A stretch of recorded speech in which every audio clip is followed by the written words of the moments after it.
Episode 6, Return of the Jedi.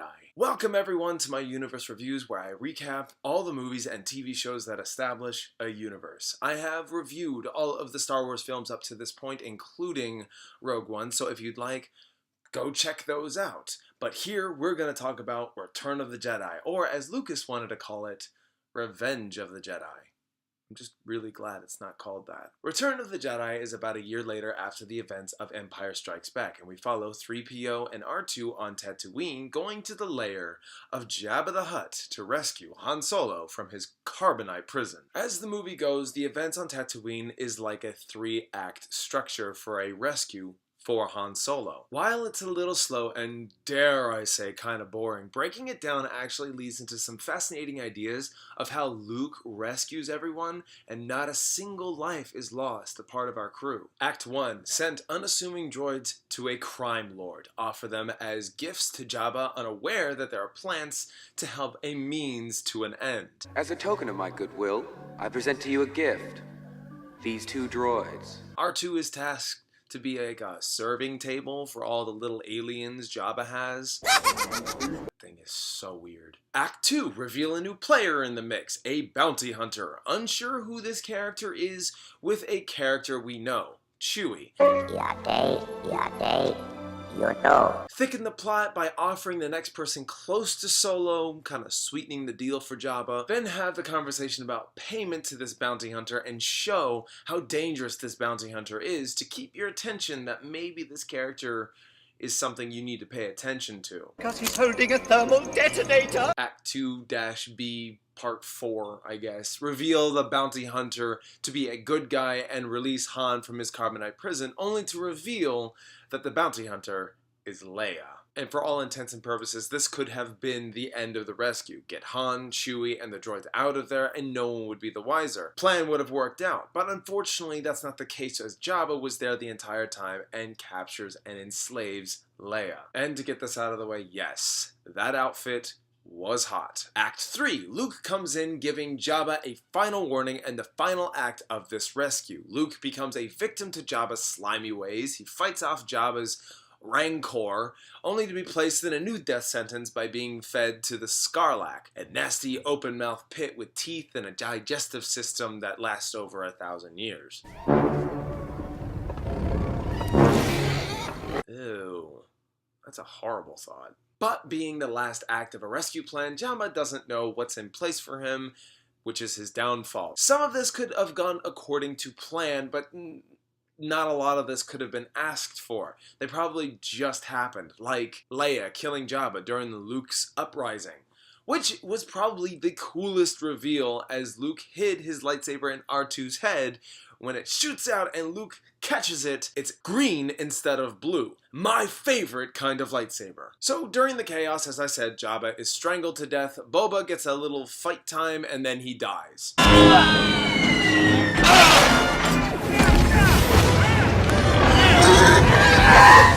Inconsequently, our crew gets the heck out of Dodge, leaving a trail of explosions behind, and our crew gets to see another day. Han, Leia, and 3PO, along with Chewie, rendezvous with the Rebel Alliance while Luke goes back to the Dagobah system to fulfill his promise to Yoda. All in all, while an important scene with Yoda, but a rather pointless one, we get confirmation that Darth Vader is Anakin Skywalker, therefore Luke's father. Your father is. And that there is another Skywalker. Yoda dies, and to me, like I said, this was kind of a silly scene to have take place. Slightly pointless. Luke goes there for information, watches a mentor die, and then he leaves. More of the reason why I find it pointless is where he promises to come back in Empire, but seems to have a more well-roundness to him by return. I'm sorry, I really am, but he looks like he's completed his training and has a lot more patience by the situation unfolded on Tatooine. He even has a green lightsaber, signifying more wisdom to Luke's character. So how is it that he never returned in the year that passed to complete his training? I actually thought that happened already. So I find the scene with Yoda slightly pointless, if not slightly confusing. But it's not completely pointless as we're given more insight to who the other Skywalker is as Ben shows up and talks to Luke. Here we find out that Leia is Luke's sister, and that brings all sorts of questions like, will it be addressed that Luke and Leia kissed? Cause that's unexpectedly gross. So, a new Death Star is being created, but Vader alerts the team building it that the Emperor is not pleased with the timetable. We shall double our efforts. The Emperor is announced that he shall be joining the Death Star and the crew to see through the rest of its construction. The Rebel Alliance has plans to this said Death Star and wish to act on it immediately, knowing that the Death Star 2 is protected by an energy shield on a planet called Endor. A team is to go down and infiltrate the base and disable the shields. And now from here onwards, all of this going on to Endor takes up all of Act 2 and 3 of this film. There is a lot of back and forths watching the breakdown of how they eliminate this team to get here, eliminate that team to get there, and how to do this and how to do that, open this door because they were trapped out of it. So I'm going to break this down once again. Act 1, our team arrives and engages in a high-speed chase, which is actually a lot of fun with Luke and Leia taking out ground troopers.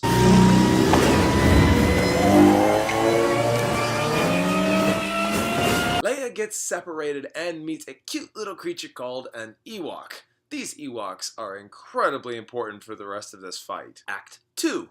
Luke and Han meet up to find out Leia hasn't returned, and they go to find out where she went.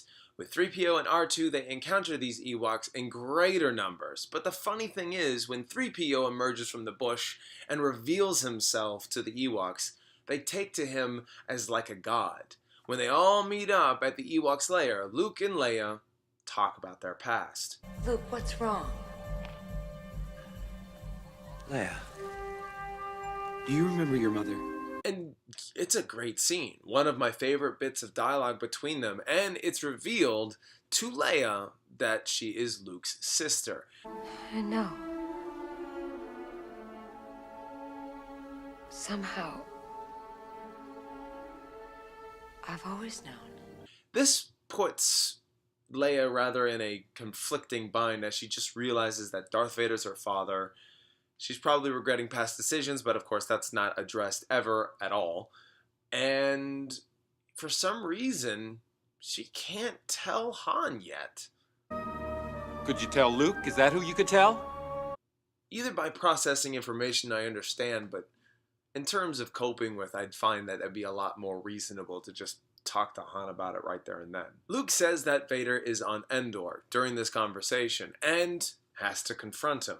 Luke departs while an emotionally distressed Leia is pretty much just processing this information. Act 3. The Ewoks help out in the raid to take over the base. Luke confronts his father in yet another compelling scene about Vader's identity crisis or conflicting feelings of his position in the dark side of the Force. I've accepted the truth that you were once Anakin Skywalker, my father. That name no longer has any meaning for me. They go to confront the Emperor, who taunts Luke throughout the scene as he reveals that the rebels are heading into a trap because he allowed the rebels to find out about the Death Star. On top of that, the Death Star is actually fully operational. Act 4 shows Han, Chewie, and Leia become outmatched by the Empire's men, and they head out defeated with the surprise attack by the Ewoks. The battle ensues, and Han and Leia try to reopen the doors to the base. Luke finally breaks down and tries to kill the Emperor, and Vader stops him. The duel begins.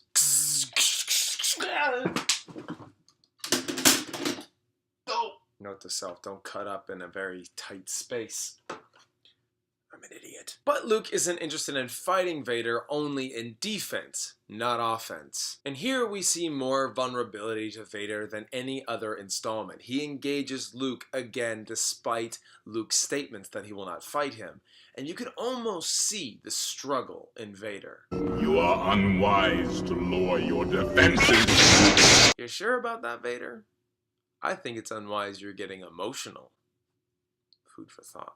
So the rebels in space engage into a space war with the Empire's fleet, But Lando, driving the Millennium Falcon for most of this movie, notices a lot of things off with this attack from the moment they arrive to the moment that the Death Star is revealed to be operational. Act 5, the battle rages on between the Ewoks and Han and Leia and the troopers, as Vader taunts the idea that maybe Leia could be turned to the dark side.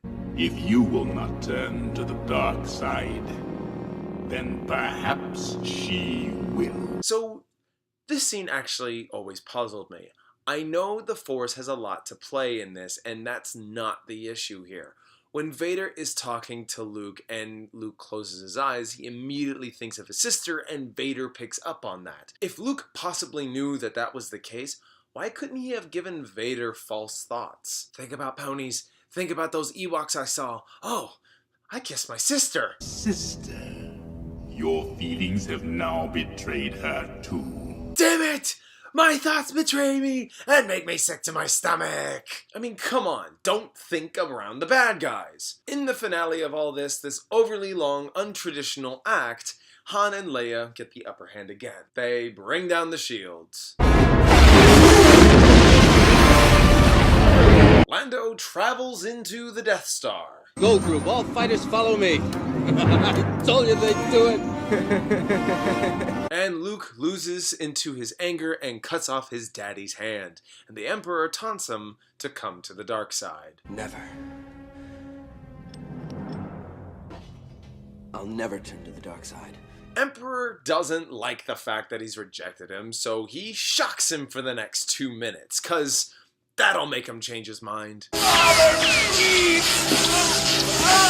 But not Luke's mind, should I say. Vader, on the other hand, realizes this shit is whack and throws the Emperor down the reactor chute. Hooray! Big evil baddie is dead, but Vader is dying himself. Now, while Vader has always been known as Vader to a lot of us, so when we actually see Anakin for the first and last time in this moment right here, I think it's an awesome moment. We see Anakin look upon his son for the first time, and maybe we see the good that was inside of him all this time. Luke quickly gets the heck out of there with Vader, who is now dead, but Lando is successful in blowing up the second Death Star, and this is the true finale of the Star Wars trilogy. The big baddies are now vanquished. The rebellion has succeeded. A party is thrown to show off the joy of freedom. There are many reunions and even closure between characters. Luke sees Anakin and Yoda and Ben as all ghosts, and that, my friends, is the end to the biggest trilogy to be conceived in the history of cinema. Okay, maybe not the biggest, one of the biggest, but this has been one hell of a ride. Return of the Jedi isn't perfect, and by far it's the silliest, but it's a ton of fun. The characters are more well-rounded despite a scene or two not needed. The Ewoks are a subject to controversy, but they didn't bother me in the slightest. Darth Vader's turn was sweet and to the point and cathartic to a high degree, and it's a fine fitting to a 3-part story arc, and I rather enjoyed it. Before watching Empire and Return, I would have told you that it was kind of a snooze fest for me. But now that I've had the pleasure of seeing it again, I can say more firmly and confidently that I have new feelings toward these films. And next up is The Force Awakens, starting a long-awaited second trilogy into the franchise that we have been wanting to see for quite a while. Decades. And I look forward to recapping that with you, but only The Force Awakens, as that one has been out for quite some time now, and now we're here into The Last Jedi. Keep in mind, I am not reviewing The Last Jedi the same way as I do in the Universe Reviews. It's going to be quite different, so keep an eye out for that, and we shall get into that once The Force Awakens is out. Thank you all so much for watching. I really hope you enjoyed. I really would love the Universe Reviews to be a part of your world. So if you can, like this video, and if you'd like, subscribe and help further the cause to me doing more of these reviews. Thank you again so much for watching, and as always, until next time.